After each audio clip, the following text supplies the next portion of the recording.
Hello students, welcome back to my YouTube channel Aryan Education Foundation, जहां पे हम provide करा रहे हैं हमारे मास्टर डिग्री वाले बच्चों का कंप्लीट प्रैक्टिकल सब्जेक्ट सिम 2 के कॉर्पोरेट फाइनेंस का। आपका टॉपिक चल रहा है हैशटैग नंबर 13 पे पहुंचे हैं, business risk and financial risk. आपके सिलेबस में एक लास्ट चैप्टर नंबर 6 है जो कि 15 मार्क्स आपको आने वाला है, रेगुलर वालों को भी, डिस्टेंस वालों को भी।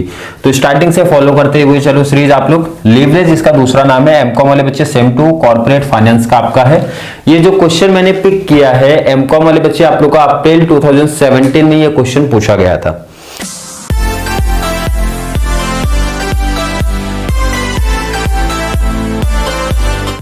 पहले क्वेश्चन बहुत अच्छे तरीके से आपको स्क्रीन पे दिखा दिया जाए। काफी बच्चे वैसे भी बेसिक्स क्लियर है तो ये क्वेश्चन कर ले जाएंगे। बहुत बहुत सिंपल क्वेश्चन दिया गया है। पहले बच्चे ट्राई करेंगे, बहुत सिंपल सा क्वेश्चन मैं ऑलरेडी यहाँ पे लिखा भी हूं, बट और परफेक्ट आपको समझेगा जब क्वेश्चन आप अपने स्क्रीन पे सामने देखेंगे। तो पहले क्वेश्चन देखना है। क्वेश्चन देखने के बाद जिन बच्चों को ट्राई करना है वीडियो रोक के ट्राई करेंगे, उसके बाद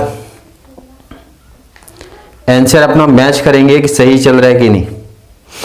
क्वेश्चन में आपको इनकम स्टेटमेंट आप देखो, इनकम स्टेटमेंट क्लियर मेंशन किया हुआ है। इनकम स्टेटमेंट जैसा आपका दिया था मैंने वैसा ही कॉपी किया है। सेल्स है, वेरिएबल कॉस्ट आपका मिसिंग दिख रहा है। उसके बाद कंट्रीब्यूशन भी दिया है, फिक्स कॉस्ट भी दिया है, ईबीआईटी भी दिया है, इंटरेस्ट भी दिया है, आपका ईबीटी मिसिंग है एंड पीएटी मिसिंग है। मतलब 3 चीजें लाइन में आप देखोगे मिसिंग दिख रही हैं। यही तीनों आपको फाइंड आउट कर लेना है इनकम स्टेटमेंट के बेस पे। क्लियर है? क्लियर कॉन्सेप्ट है हर एक बच्चे का। कुछ बच्चे आई होप ट्राई करेंगे जरूर कि आंसर आ जाए उनका।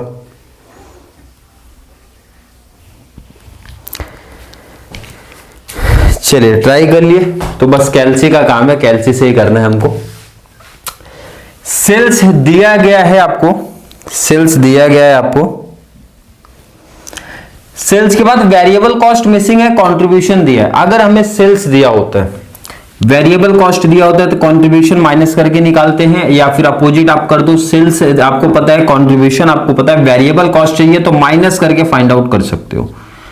मतलब वेरिएबल कॉस्ट का अगर कोई बच्चा वर्किंग बनाना चाहता है, सेपरेट अलग से दिखाना भी चाहता है, तो मेरा सजेशन है वैसे दिखाओ, क्योंकि 15 का टॉपिक है। आप डायरेक्टली आंसर लिख दोगे ना तो एग्जामिनर को एक चांस मिल जाता है कि मार्क्स कुछ कट कर दे। तो आप सिंपल सा वर्किंग पार्ट में आप दिखा दो कि आपने ये वेरिएबल कॉस्ट कैसे फाइंड आउट किया है। तो आप यहां पे लिख दो variable cost equal to, variable cost का फॉर्मूला आप क्या बनाने वाले हो, सेल्स माइनस, वेरिएबल कॉस्ट का फॉर्मूला क्या बनाओगे, सेल्स माइनस कंट्रीब्यूशन। क्लियर है? तो फर्स्ट ए का एक एग्जांपल आपको दे रहा हूं कि एक फाइंड आउट करके दे रहा हूं, बाकी आपको फाइंड आउट कर लेना है वर्किंग पार्ट में। सेल्स ए का कितना है आप मेंशन करिए, माइनस कंट्रीब्यूशन कितना है इनका 840 है, तो माइनस करने के बाद कितना आएगा 360। ध्यान रखना इतना अगर सिंपल एग्जांपल आ रहा है वो भी 15 का दिया गया, तो वर्किंग पार्ट हर एक बच्चा जरूर ट्राई करेगा, क्योंकि बहुत कम टाइम लगने वाला है अगर आपने डायरेक्टली आंसर कर दिया है तो ये आपका 360 आ जाएगा। एग्जामिनर को तो ऑलरेडी समझ जाएगा कि ये कहां से आया है, बट वर्किंग पार्ट मेरा सजेशन है हर एक बच्चा करेगा। फिर बी का, सी का, तीनों फाइंड आउट करना है वर्किंग पार्ट। क्लियर है? बहुत सिंपल सा। आप नेक्स्ट अगर बात करूं यहां पे मेंशन आप कर दो बी। क्या मेंशन करो आप? बी का फाइंड आउट करो, सी का इस तरीके से फाइंड आउट आप लोग करोगे। क्लियर है? चलिए माइनस करके लिखते हैं अमाउंट को। अगर बात करेंगे और 15 में से 1050 आप माइनस कर दो तो 450 आ जाएगा। 450 18 में से 1260 माइनस किया तो 6 मतलब 540। जस्ट एक बार चेक करना पड़ेगा इसको कि सही चल रहेगी नहीं, क्योंकि अगर यहां मिस्टेक हुआ तो आगे भी मिस्टेक होगा, इसलिए चीजें मैच करना जरूरी है। चलिए माइनस करके देख लेते हैं।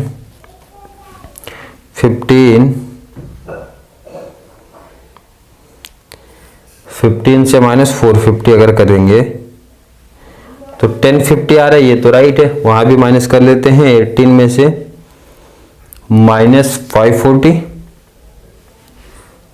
राइट है। क्लियर है। वेरिएबल कॉस्ट आपने अगर फाइंड आउट किया तो कंट्रीब्यूशन ऑलरेडी आपको दिया था, फिक्स कॉस्ट ऑलरेडी निकाल के दिया है उन्होंने, ईबीआईटी भी दिया है, इंटरेस्ट दिया है। इंटरेस्ट ईबीआईटी से इंटरेस्ट आप माइनस करते हो तो ईबीटी मिलता है, मतलब ये तो सिंपल सा हो गया कि माइनस होने वाला है। तो माइनस आप करिए 7 में से 7 से -180 कर लो आप, तो कितना आ रहा है 520 आ रहा है।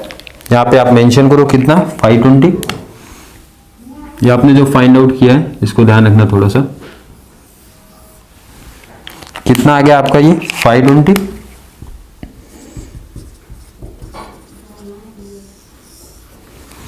वर्किंग पार्ट अगर किसी बच्चे को दिखाना है तो सिंपल सा रिप्रेजेंट कर सकता है कि आपने ईबीटी कैसे फाइंड आउट किया है, ईबीआईटी माइनस इंटरेस्ट करके फाइंड आउट कर लो आप।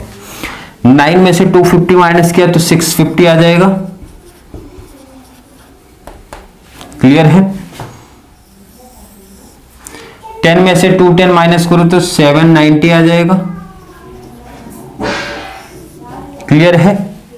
आई होप हर एक बच्चे को समझ में आ रहा है, मतलब बहुत सिंपल सा कॉन्सेप्ट है आपका। टैक्स मेंशन था, टैक्स निकाल के दिया है तो आपको क्या करना है, सिर्फ पीएटी फाइंड आउट करना है। तो ईबीटी से टैक्स माइनस करिए, पीएटी फाइंड आउट हो जाएगा, मतलब बहुत सिंपल सा। माइनस कर लो आप, माइनस करिए। 520 से माइनस आपको करना है 156।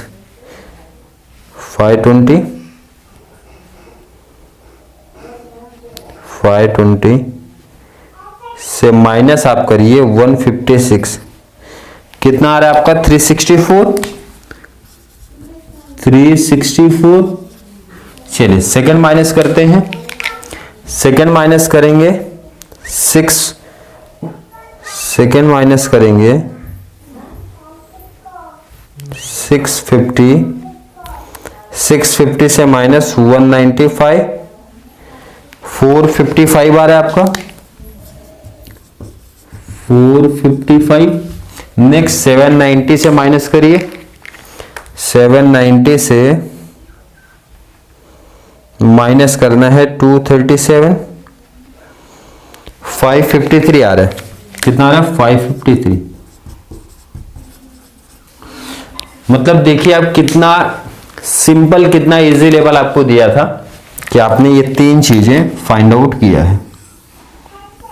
कितना, ये 3 चीजें आपने क्या किया, फाइंड आउट किया है। बाकी आपको क्वेश्चंस में ऑलरेडी गिवन में था, ऑलरेडी गिवन में दिया था, आपने सिर्फ ये फाइंड आउट किया।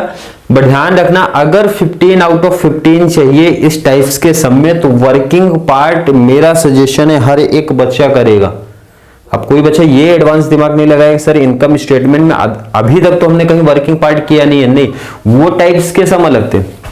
आपको यहाँ पे इनकम स्टेटमेंट में, क्योंकि सिंपल सा आप सोचो 15 मार्क्स का सम है, ऑलमोस्ट आपको हर एक चीज दिया है, निकाल के दिया, मतलब आपको करना सिंपल से 3 फाइंड आउट किया, ये तो ऑलरेडी हर एक सम में आप करते ही हो। तो मतलब इसका वर्किंग पार्ट इसलिए बोला जा रहा है कि बहुत कंपलसरी है। 15 आउट ऑफ 15 अगर जिस बच्चे का आएगा तो वहां पे एग्जामिनर 1 से 2 मार्क्स कट कर लेगा अगर आपने वर्किंग पार्ट नहीं रिप्रेजेंट किया है तो बहुत सिंपल सजेशन है, सो करिए। अब नेक्स्ट पार्ट क्या करेंगे, सिंपल सा, जब हमने टेबल इनकम स्टेटमेंट रेडी कर लिया है तो यहां फॉर्मूले में वैल्यू पुटअप करके आंसर फाइंड आउट करेंगे। चलिए फॉर्मूले में वैल्यू पुटअप करते हैं। कंट्रीब्यूशन अपॉन में ईबीआईटी, कंट्रीब्यूशन अगर मैं ए के लिए बात करूं कितना दिया है कंट्रीब्यूशन आपका 840, आप यहां मेंशन करिए 840 डिवाइड बाय ईबीआईटी, ईबीआईटी कितना है आपका 7, second EBIT 7 divide by EBT, आपका ईबीटी 520। क्लियर है।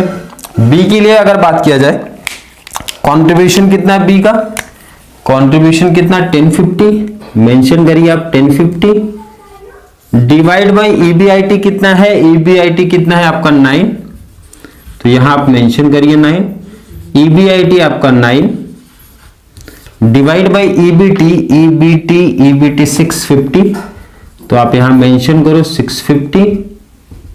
थर्ड कंपनी सी के लिए बात किया जाए, आपका कंट्रीब्यूशन फॉर्मूला ध्यान रखना, कंट्रीब्यूशन कितना है 1260 डिवाइड बाई आपका EBIT आपको यहां पे है 10।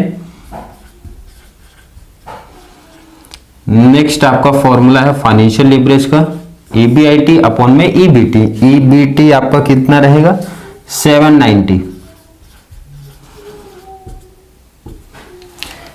चलिए कैल्सी का काम आ गया, फिर से कैल्सी नहीं है, कैल्सी का काम हो गया है आसान थोड़ा सा। 840 डिवाइड बाई 7, 1.2 आ रहा है। कितना आ रहा है 1.2 टाइम, 1.2 टाइम आ रहा है। क्लियर है। सेकेंड अगर बात किया जाए 1050 डिवाइड बाय 9, 1.16 या फिर 1.17 बोल सकते हो, क्योंकि 1.1666 आ रहा है तो 1.17 आप उसको करिए। नेक्स्ट लास्ट अगर बात किया जाए, ये तो 1.26 हो जाएगा, वैसे ही देख के लग रहा है 1.26 होगा। चलिए फाइनेंशियल लीवरेज फाइंड आउट करते हैं। 7 डिवाइड बाय 520, 7 डिवाइड बाय 520, 1.35 आ रहा है। ध्यान रखना 1.346 हो रहा है ना, तो अगर थर्ड नंबर आपका 5 या फिर 5 से ज्यादा है तो बगल वाले को एक बढ़ाना पड़ेगा आपका, तो 1.35, क्योंकि ये डाउट आता है कुछ बच्चों को, तो ये क्लियर कर लेना आप लोग। नेक्स्ट अगर बात किया जाए 9 डिवाइड बाय 9 डिवाइड बाय 650, तो कितना आ रहा है 1.384 ना, तो पॉइंट के बाद आप देखो 1 2 3, थर्ड नंबर है 4 है, छोटा है तो ये हटा दो, ये कुछ काम का नहीं है। अगर 4 की जगह 5 6 होता ना तो ये 8 की जगह पे 9 हो जाता, ये मेरा बोलना था। और आई होप ऑलरेडी बच्चों को समझा होगा, बहुत बेसिक सी चीज है। नेक्स्ट बात करेंगे 10 डिवाइड बाई 790, तो 1.265 आ रहा है। क्या बोला जा रहा है यहां पे आप समझ लो, 1.26 कितना आ रहा है 5 आ रहा है, 1.265। ये कितना आ गया थर्ड 5, तो मैंने बोला था 6 है ना, तो इसको 7 कर दो। क्या कर दो 7 करो, इसको हटाइए, तो 1.27 ये बोला जा रहा था। कंबाइंड लीवरेज दोनों फॉर्मूला अप्लाई करना आप लोग, सजेशन है मेरा, बट एक अप्लाई करके मैं आपको दिखा रहा हूं। Operating leverage multiply financial leverage, multiply वाला तो 1.2 मल्टीप्लाई 1.35, 1.62 आएगा। मतलब फॉर्मूले में अप्लाई करो आप, 1.2 मल्टीप्लाई 1.35, तो जो फाइनल आंसर मिला है 1.62, कितना 1.62। नेक्स्ट अगर बात किया जाए बी कंपनी का, 1.17 मल्टीप्लाई 1.38, मल्टीप्लाई करें 1.17 मल्टीप्लाई 1.38, 1.61 आ रहा है। कितना आ रहा है 1.61, 1.61। लास्ट अगर बात किया जाए 1.26 मल्टीप्लाई 1.27, मल्टीप्लाई करेंगे 1.26 मल्टीप्लाई 1.27, तो 1.60, 1.60। क्लियर है। आई होप बच्चों का डाउट क्लियर होगा। बहुत सिंपल सा एक एग्जांपल था जो कि आप लोग के प्रीवियस ईयर 2017 के क्वेश्चंस में आया था। तो जैसा मैंने आप लोग को बताया था कि जिस टाइप्स के सम स्टार्ट किए जाएंगे, आपका इसमें रेगुलर वाले, ध्यान रखना ये रेगुलर का सम था, डिस्टेंस वालों का भी कराया जाएगा कंप्लीट। जितने भी प्रीवियस ईयर में जिस टाइप के जितने टाइप्स के क्वेश्चन आए हैं कंप्लीट करा के दिया जाएगा। और ये देखो, ये एक सिंपल सा बेसिक क्वेश्चन था, बेसिक क्वेश्चन बोल सकते हैं, बहुत बेसिक तक आपने अभी तक जो चीजें पढ़ी थी, इनकम स्टेटमेंट प्रिपेयर करना हमने सीखा था, बस वही उसी क्वेश्चंस का ये लेवल था, इसीलिए इसको पहले करा दिया गया है। आई होप हर एक बच्चे का कॉन्सेप्ट आज के लेक्चर में क्लियर होगा, या फिर बहुत सारे ऐसे भी हमारे बच्चे होंगे जिन्होंने खुद से ये प्रिपेयर कर लिया होगा, मतलब खुद से उनका आंसर आ गया होगा।